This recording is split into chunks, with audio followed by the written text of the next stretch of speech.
जय श्री कृष्ण भक्तों, आज हम आपको पितृपक्ष की महान कथा सुनाने जा रहे हैं। कहा जाता है कि इस कथा को सुनने से समस्त प्रकार के पितृदोष समाप्त होते हैं। इस कथा का ध्यान पूर्वक श्रवण करने मात्र से ही मनुष्य के कोटि कोटि पाप नष्ट होते हैं और उसे अपार धन संपत्ति और सुख समृद्धि की प्राप्त होती है। पितरों की कृपा से उसके सभी दुख दोष समाप्त होते हैं और सुखी जीवन प्राप्त होता है।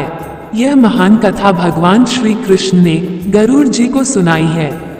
इस कथा को आरंभ करने से पहले प्रेम से बोलिए ओम पितृदेवाय नमः। आइए कथा सुनते हैं।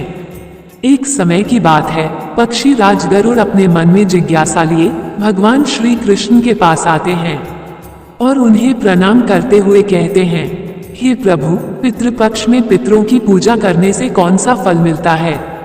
पितृपक्ष के दौरान पितरों की शांति के लिए कौन से उपाय करने चाहिए? भगवान श्री कृष्ण कहते हैं, हे गरुड़, तुमने आज उत्तम प्रश्न किया है। तुम्हारे इस प्रश्न में समस्त मनुष्य जाति का कल्याण छिपा हुआ है। जो मनुष्य अपने पितरों को संतुष्ट करता है उसके समस्त दोष और दुख समाप्त होते हैं। पितरों की पूजा करने से मनुष्य को अपने पूर्वजों का आशीर्वाद प्राप्त होता है। इस विषय में एक अप्सरा और ऋषि की प्राचीन कथा कही जाती है। इस कथा को श्रवण करने से तुम्हें तुम्हारे सभी प्रश्नों के उत्तर मिल जाएंगे। इसलिए हे गरुड़, तुम इस कथा को ध्यान से सुनो। इस कथा को जो भी सुनता है उसके समस्त प्रकार के पितृ दोष का नाश होता है। जो भी इस कथा को सुनता है और सुनाता है उसके ऊपर पितरों की कृपा सदैव बनी रहती है। गरुड़ जी कहते हैं, हे प्रभु, आपके मुख से इस कथा को सुनने के लिए मैं उत्सुक हूँ। कृपया आप मुझे वह कथा सुनाइए। मैं इस कथा का प्रचार अवश्य करूँगा। फिर भगवान श्री कृष्ण गरुड़ जी को पितृपक्ष की कथा सुनाने लगते हैं। इसलिए श्रोताओं, आप भी इस कथा को ध्यानपूर्वक पूरा जरूर सुने। इस कथा के श्रवण मात्र से मनुष्य के सभी पाप और दोष नष्ट होते हैं। उसे पितृदोष से मुक्ति मिलती है। सभी कर्ज उतर जाते हैं। धन धान्य संपत्ति की प्राप्ति होती है तथा सुंदर गुणवान पत्नी की प्राप्ति निश्चित होती है। संतानहीन को संतान प्रदान करने वाली ये कथा अत्यंत महान है। पितृपक्ष के दौरान इस कथा का श्रवण प्रत्येक मनुष्य को करना चाहिए। इसका श्रवण करने से पितृदेव प्रसन्न होते हैं और वरदान देते हैं। श्री कृष्ण कहते हैं, हे गरुड़, प्राचीन काल की बात है। रुचि नामक एक राजा थे जो संसार के माया मोह को छोड़कर निर्भय होकर ब्रह्मचर्य का पालन करते हुए निरंकार भाव से पृथ्वी पर विचरण करने लगे। उन्होंने संसार की सभी खुशियों और भोगों का त्याग कर दिया था। उन्होंने घर में रहना भी छोड़ दिया था। वो एक बार ही भोजन करते थे और वन में भटकते रहते थे। उन्हें ऐसा वैराग्य धारण किया हुआ देखकर उनके समस्त पितृगण अत्यंत दुखी हो गए। अपने वंशज को इस प्रकार से वंश को नष्ट करता हुआ देखकर उन्हें भय लगने लगा। उन्होंने सोचा कि वह स्वयं चलकर अपने वंशज से मिलेंगे और उसे वैराग्य का त्याग करने के लिए कहेंगे। फिर एक दिन जब ऋषि रुचि ध्यान मग्न होकर तपस्या कर रहे थे, उसी समय उनके समस्त पितृगण उसे स्थान पर प्रकट हुए। जब ऋषि रुचि ने अपनी आंखें खोली तो उन्होंने 4 दिव्य आत्माओं को अपने सामने खड़ा देखा। उन्हें देखकर वे आश्चर्यचकित हो गए और उन्हें प्रणाम करते हुए कहने लगे, हे महान आत्माओं, आप कौन हैं और किस कारण से आप मुझे दर्शन देने के लिए पधारे हैं? वे सभी दिव्य आत्माएं कहने लगी है, वत्स, हम तुम्हारे पूर्वज हैं और हम तुम्हारे इस वैराग्यपूर्ण आचरण से अत्यंत दुखी है, इसीलिए तुमसे मिलने के लिए आए हैं। ऋषि रुचि ने उन्हें नमस्कार करते हुए आदरपूर्वक पूछा है, पितृगण, आप सभी के दर्शन करके मैं कृतार्थ हो गया, किंतु आप मेरे आचरण से दुखी क्यों हैं? कृपया मुझे विस्तार से बताइए, मुझसे ऐसी कौन सी भूल हो गई है जो मेरे पूर्वज मुझे असंतुष्ट और दुखी हैं। तब वे सभी पितृगण कहने लगे, हे वत्स, तुमने किस कारण से विवाह नहीं किया? विवाह स्वर्ग और मोक्ष प्राप्ति का उत्तम मार्ग है। गृहस्थ आश्रम के बिना मनुष्य को शाश्वत बंधन होता है।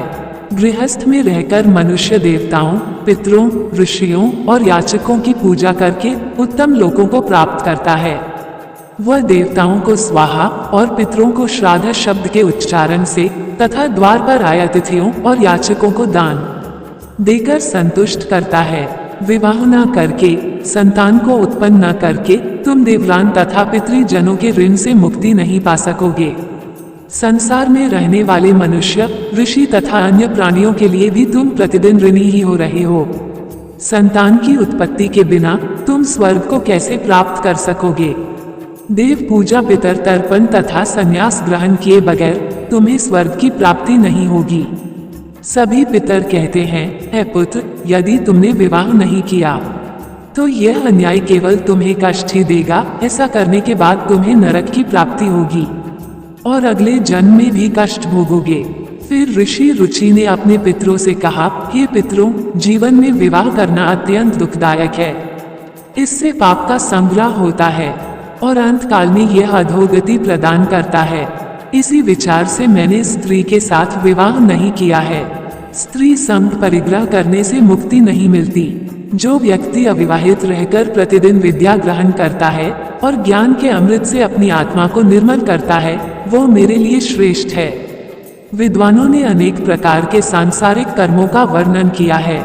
इसलिए मनुष्य को अपने इंद्रियों पर संयम रखकर तत्व ज्ञान के जल से आत्मा को शुद्ध करना चाहिए।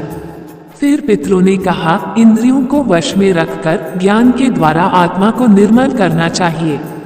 तुम्हारा ये कथन उचित ही है, किंतु ये कल्याण का मार्ग नहीं है जिस पर तुम चल रहे हो। यज्ञ, तप और दान के द्वारा अपने अमल को दूर करते हुए फल प्राप्ति की कामना से रहित जो शुभ और अशुभ कर्म है, वो बंधन के कारण नहीं होते। जो पूर्व का कर्म है वह भोग से नष्ट होता है। पूर्व जन्म का जो पुण्य कर्म है वह सुख दुख को भोगने से निरंतर नष्ट होता रहता है। फिर ऋषि रुचि ने कहा है, पितामह, वेदों में कर्म मार्ग के प्रतिपादक द्वारा विद्या और माया की पुष्टि की गई है। इसलिए आप मुझे विवाह करने के लिए क्यों प्रेरित कर रहे हैं? विवाह करके मेरा अनिष्ट ही हो जाएगा। पितरों ने कहा है, वत्स कर्म द्वारा जो कुछ भी किया जाता है वो विद्या है। ये सत्य है, किंतु विद्या प्राप्त करना भी एक प्रकार का कर्म है। शास्त्रों में जो बेहद कम है, सज्जन पुरुष उनका उल्लंघन नहीं करते। उन्हें उसी से मोक्ष की प्राप्ति होती है। शास्त्रों में पुरुष को विवाह करने की आज्ञा दी गई है। विवाह न करने पर पुरुष को मुक्ति नहीं मिलती है। संतान के बिना उसे मोक्ष नहीं मिलता है। संतान के द्वारा किए गए श्राद्ध कर्म से ही उसे मोक्ष मिलता है। इसलिए ही पुत्र, तुम विधि पूर्वक विवाह करो। विवाह न करने से तुम्हारे सभी कर्म भी नष्ट हो जाएंगे और तुम विफलताओं को ही प्राप्त करोगे। यदि हमारा वंश नष्ट हो जाएगा तो हमारी आत्माएं अतृप्त ही रहेगी। विवाह करके संतान उत्पन्न करके ही तुम अपने पितरों को संतुष्ट कर सकते हो। श्री कृष्ण कहते हैं, हे गरुड़, इस प्रकार से अपने पितरों के वचन सुनकर ऋषि रुचि को बड़ी ग्लानि हुई। उन्होंने विवाह करने का निश्चय किया। फिर ऋषि रुचि ने अपने पितरों से कहा, हे पितृगण, अब तो मैं बूढ़ा हो गया हूँ। कौन मुझे अपनी कन्या प्रदान करेगा? वैसे भी मुझ जैसे वृद्ध व्यक्ति के लिए विवाह करना अत्यंत कष्ट साध्य है। फिर पितरों ने कहा है, वत्स, यदि तुम हमारे वचनों का पालन नहीं करोगे तो निश्चित ही हम सभी पितरों का पतन हो जाएगा और तुम्हारी अधोगति हो जाएगी। इतना कहकर सभी पितृगण अदृश्य हो गए। श्री कृष्ण कहते हैं, हे गरुड़, पितरों के द्वारा ऐसे वाक्य सुनकर ऋषि रुचि मन ही मन अत्यधिक व्याकुल हो उठे। अपने पितरों की मुक्ति के लिए विवाह करने का विचार करते हुए वे कन्या की खोज में पृथ्वी लोक पर विचरण करने लगे, किंतु उन्हें कहीं भी कन्या की प्राप्ति नहीं हो सकी। अपने पितरों के वचनों को बार बार मन में सुनते हुए चिंताग्रस्त होकर सोचने लगे, मैं क्या करूं, कहां जाऊं? मेरे पितृगणों को मुक्ति दिलाने के लिए कौन सी स्त्री मुझे विवाह करेगी? इस प्रकार देर तक विचार करने के बाद ऋषि रुचि ने ब्रह्मदेव की तपस्या करना शुरू कर दिया। ऋषि रुचि ने 100 वर्षों तक एक वन में घोर तपस्या की। तत्पश्चात जगत पिता ब्रह्मा ने उन्हें दर्शन दिया। और कहा है, रुचि मैं तुम्हारी तपस्या से प्रसन्न हूँ। तुम्हारी जो भी अभिलाषा है उसे प्रकट करो, मैं अवश्य पूर्ण करूँगा। तब ऋषि रुचि ने ब्रह्मदेव को प्रणाम किया और कहा, हे परमपिता, मेरे पितरों ने मुझे संतान उत्पन्न करने के लिए कहा है, किंतु इस समय मुझे विवाह के लिए कोई कन्या दिखाई नहीं पड़ रही है। इसलिए कृपया आप मुझे कन्या प्रदान करें, जिससे विवाह करके मैं संतान प्राप्त कर सकूं। इस पर ब्रह्मदेव ने कहा है, विप्र, तुम संसार के प्रजापति हो जाओगे, तुम्हारे द्वारा प्रजा की सृष्टि होगी। तुम्हारे पितरों ने उचित ही कहा है कि तुम्हें स्त्री से विवाह करना चाहिए। इस अभिलाषा को मन में रखते हुए तुम्हें पितरों की पूजा करनी चाहिए। वो प्रसन्न होकर तुम्हारी इस कामना को पूर्ण करेंगे और तुम्हें उत्तम स्त्री की प्राप्ति होगी। इस प्रकार कहकर ब्रह्मदेव अंतर्ध्यान हो गए। ब्रह्मा जी के वचन सुनकर ऋषि रुचि ने पुनः अपने पितरों को प्रसन्न करने का निश्चय किया। फिर ऋषि रुचि नदी के तट पर पहुँचे और एकांत में उन्होंने अपने पितरों का तर्पण करके उन्हें संतृप्त किया। तत्पश्चात एकाग्रचित होकर वे भक्तिपूर्वक अपने पितरों की स्तुति करने लगे। श्री कृष्ण कहते हैं, हे गरुड़, ऋषि रुचि ने अपने पितरों के लिए जो स्तुति की उसे प्रत्येक मनुष्य को ध्यान से सुनना चाहिए। ये स्तुति सब दुख और दोषों को नष्ट करने वाली है।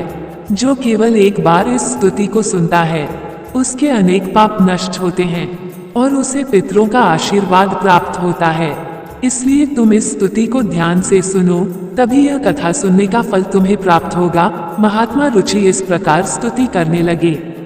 जो आदि देवता के रूप में विद्यमान रहते हैं और जो श्राद्ध के अवसर पर देवताओं से स्वधा द्वारा तृप्ति किए जाते हैं, उन सभी पितृगणों को मैं नमस्कार करता हूँ। स्वर्ग में अवस्थित महर्षिगण भक्ति मुक्ति की कामना से मानसिक श्रद्धा द्वारा जिन्हें भक्तिपूर्वक तृप्ति करते हैं, उन सभी पितरों को मैं प्रणाम करता हूँ। अग्निष्मन बड़े सहित अजा और सोमप नामक पितृगण है। वे सभी इस श्राद्ध में मेरे द्वारा संतृप्त होकर तृप्ति को प्राप्त करें। अग्निसाक पितर मेरी पूर्व दिशा की रक्षा करें। बरिशद नामक पितृगण सर्वदा मेरी दक्षिण दिशा की रक्षा करें। आग पितृजन पश्चिम दिशा की तथा सोम पितृगण उत्तर दिशा की रक्षा करें। ये समस्त पितृजन राक्षस, भूत, पिशाच और असुर गणों के कारण उत्पन्न दोष से नित्य सब प्रकार से हमारी रक्षा करें। पितरों के 31 गण होते हैं जिनसे ये संपूर्ण जगत पर व्याप्त है। ये सभी पितृजन इस श्राद्ध में मेरे द्वारा संतुष्ट हो। इस प्रकार ऋषि रुचि द्वारा स्तुति करने पर पितर अत्यंत प्रसन्न हो गए और इस समय एक दिव्य तेज उत्पन्न हुआ जो आकाश मंडल में चारों ओर व्याप्त हुआ। संपूर्ण विश्व को अपने तेज से आच्छादित करने वाली उस रोशनी को देखकर ऋषि रुचि अपने घुटने पर बैठकर फिर से पितरों की स्तुति करने लगे। रुचि की स्तुति सुनकर पितृगण अत्यंत प्रसन्न हुए और वह उनके सामने प्रकट हुए। रुचि ने पुष्प से उन्हें निवेदन किया था, वे सभी पितर उन्हीं को धारण करके उनके सामने प्रकट हुए।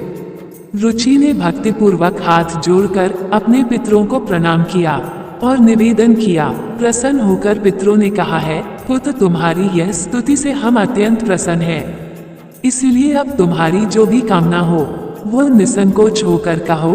फिर नतमस्तक होकर रुचि ने पितरों से कहा, हे पितृदेव, ब्रह्मदेव ने सृष्टि की रक्षा करने के लिए मुझे प्रजापति बनाया है। इसलिए मैं आपसे संतान उत्पन्न करने में समर्थ, गुणवान, चरित्रवान पत्नी की कामना करता हूँ। फिर पितरों ने कहा, इसी स्थान पर अभी इसी क्षण तुम्हें उत्तम मनोरमा पत्नी की प्राप्ति होगी और उसी से तुम्हें पुत्र होगा। रुचि का पुत्र बुद्धिमान और बलशाली होकर तीनों लोकों में ख्याति प्राप्त करेगा। उसके भी अतिशय बलवान, महापराक्रमी, महात्मा और पृथ्वी का पालन करने वाले बहुत से पुत्र होंगे। इतना कहकर समस्त पितृगण ऋषि रुचि को आशीर्वाद देकर उसे स्थान से अंतर ध्यान हो गए। पितरों के अंतर ध्यान होते ही पितरों की कृपा से इस समय उस नदी के मध्य से ही रुचि के समीप प्रिय लगने वाली सुंदर श्रेष्ठ एक अप्सरा प्रकट हुई। उसे श्रेष्ठ अप्सरा ने मधुर वाणी में महात्मा रुचि से कहा, हे वरुण के पुत्र, महर्षि पुष्कर द्वारा मेरी एक अतिशय सुंदर कन्या उत्पन्न हुई है। मैं उस सुंदर रूप वाली कन्या को भार्या के रूप में आपको प्रदान करती हूँ। आप इससे विवाह करें। इस कन्या से आपको अभिषेक बुद्धिमान मनु नाम का पुत्र होगा।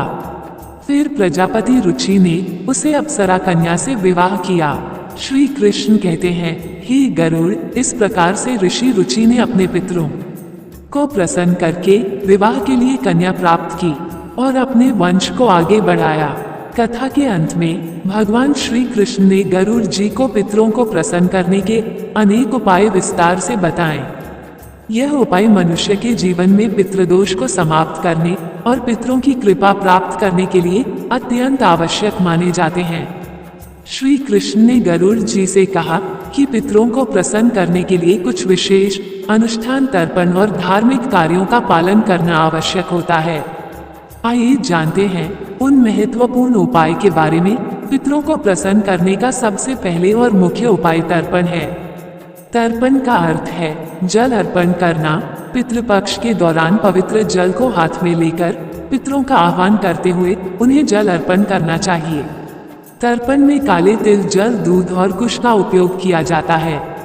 ये कार्य पवित्र मन और श्रद्धा से करना चाहिए, जिससे पितृगण तृप्त होकर प्रसन्न होते हैं। तर्पण करते समय ओम पितराय नमः श्रद्धा मंत्र का उच्चारण करना चाहिए, जिससे पितृ संतुष्ट होते हैं और आशीर्वाद प्रदान करते हैं। श्री कृष्ण कहते हैं, श्राद्ध कर्म पितरों की तृप्ति के लिए एक महत्वपूर्ण अनुष्ठान है। इसमें पितरों के निमित्त भोजन, फल और वस्त्र अर्पण किए जाते हैं। श्राद्ध कर्म करने वाले व्यक्ति को ब्राह्मणों को भोजन कराना चाहिए और उन्हें वस्त्र एवं दक्षिणा देकर आशीर्वाद लेना चाहिए। श्राद्ध के दिन विशेष रूप से सात्विक भोजन बनाना चाहिए, जिसमें खीर, पूरी, सब्जी और अन्य पौष्टिक एवं ताज़ा खाद्य पदार्थ शामिल हो। इस भोजन को पवित्रता के साथ पितरों के निमित्त अर्पण किया जाता है। तीसरा उपाय श्री कृष्ण ने बताया, गाय, ब्राह्मण और अन्य जीवों को भोजन। पितरों को प्रसन्न करने के लिए गाय, कुत्ते, कौवे और ब्राह्मणों को भोजन कराना अत्यंत शुभ माना जाता है। इन्हें भोजन अर्पण करने से पितृ तृप्त होते हैं और प्रसन्न होकर आशीर्वाद देते हैं। विशेष रूप से श्रद्धा के दिन गाय को हरी घास और रोटी खिलाना और कौवे को चावल व खीर खिलाना शुभ माना जाता है। इन कार्यों को करने से पितरों की कृपा प्राप्त होती है और पितृदोष से मुक्ति मिलती है। श्री कृष्ण कहते हैं, पीपल और तुलसी के वृक्ष की पूजा करना पितरों को प्रसन्न करने का महत्वपूर्ण उपाय है। पीपल का वृक्ष पितृगणों का निवास स्थान माना जाता है और तुलसी का पौधा देवी लक्ष्मी का प्रतीक होती है। श्राद्ध के दिन पीपल और तुलसी की पूजा करके पितरों को तृप्त किया जाता है। पीपल के वृक्ष के नीचे दीप जलाने से पितृगण प्रसन्न होते हैं और परिवार को सुख समृद्धि का आशीर्वाद देते हैं। भगवान श्री कृष्ण ने गरुड़ जी को बताया कि जो व्यक्ति पितृदोष से पीड़ित होता है उसे गया जी या अन्य पवित्र तीर्थ स्थलों पर जाकर पिंडदान करना चाहिए। गया जी में पिंडदान करने से पितृ संतुष्ट होकर मोक्ष प्राप्त करते हैं और वंशजों को आशीर्वाद देते हैं। पिंडदान के समय काले तिल, कुश और चावल का उपयोग करके पितरों को अर्पण करना चाहिए। ये प्रक्रिया पितरों को तृप्त करती है और उनकी आत्मा को शांति प्रदान करती है। श्री कृष्ण कहते हैं, पितरों को प्रसन्न करने के लिए व्यक्ति को श्राद्ध पक्ष के दौरान व्रत रखना चाहिए। इस समय सात्विक आहार ग्रहण करना चाहिए और ब्रह्मचर्य का पालन करना चाहिए। भगवान श्री कृष्ण ने गरुड़ जी से कहा कि श्राद्ध पक्ष में मांस, मदिरा और तामसिक आहार का सेवन नहीं करना चाहिए। व्रत के दौरान भगवान विष्णु, शिव और देवी लक्ष्मी की आराधना करनी चाहिए। इससे पितरों की आत्मा को शांति मिलती है और वो प्रसन्न होकर आशीर्वाद प्रदान करते हैं। श्री कृष्ण कहते हैं, पितरों को संतुष्ट करने के लिए गरीबों, ब्राह्मण और साधुओं को अन्य दान और वस्त्र दान करना चाहिए। ये कार्य विशेष रूप से श्राद्ध पक्ष के दौरान करने से पितरों की आत्मा को तृप्ति प्राप्त होती है। अन्य दान और वस्त्र देने से मनुष्य को पुण्य की प्राप्ति होती है और पितृदोष से मुक्ति मिलती है। इस कार्य से पितृ प्रसन्न होकर घर परिवार की सुख समृद्धि का आशीर्वाद देते हैं।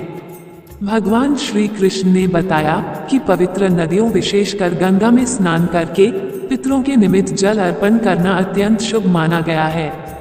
गंगाजल पितरों की तृप्ति के लिए सर्वोत्तम होता है, जिससे पितृदोष समाप्त होते हैं। गंगा में स्नान करने से व्यक्ति के पाप धुल जाते हैं और पितरों की आत्मा को शांति मिलती है। इस कार्य से पितृ प्रसन्न होकर आशीर्वाद प्रदान करते हैं। श्री कृष्ण कहते हैं, पितरों को प्रसन्न करने के लिए सत्संग में शामिल होना और पवित्र ग्रंथ जैसे भागवत गीता का पाठ करना अत्यंत लाभकारी माना जाता है। पितरों की शांति के लिए गीता के 11वें अध्याय का पाठ विशेष रूप से लाभकारी होता है। भगवत गीता के पाठ से पितरों की आत्मा को शांति मिलती है और उनके वंशजों पर उनकी कृपा बनी रहती है। भगवान श्री कृष्ण ने गरुड़ जी को ये भी बताया कि जो व्यक्ति इन उपायों को श्रद्धा और विश्वास के साथ करता है, उसे जीवन में सभी प्रकार के सुख और समृद्धि प्राप्त होते हैं।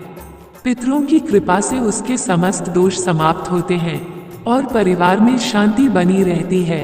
इन उपायों को नियमित रूप से करने से पितृदोष से मुक्ति मिलती है और पितृ प्रसन्न होकर वंशजों को आशीर्वाद देते हैं। श्री कृष्ण ने गरुड़ जी से कहा, हे गरुड़, जो भी व्यक्ति इन उपायों का पालन करता है, उसे पितृदोष का कभी सामना नहीं करना पड़ता और उसके पितृ सदैव प्रसन्न रहते हैं। इस प्रकार भगवान श्री कृष्ण ने पितरों को प्रसन्न करने के विभिन्न उपाय विस्तार से बताएं।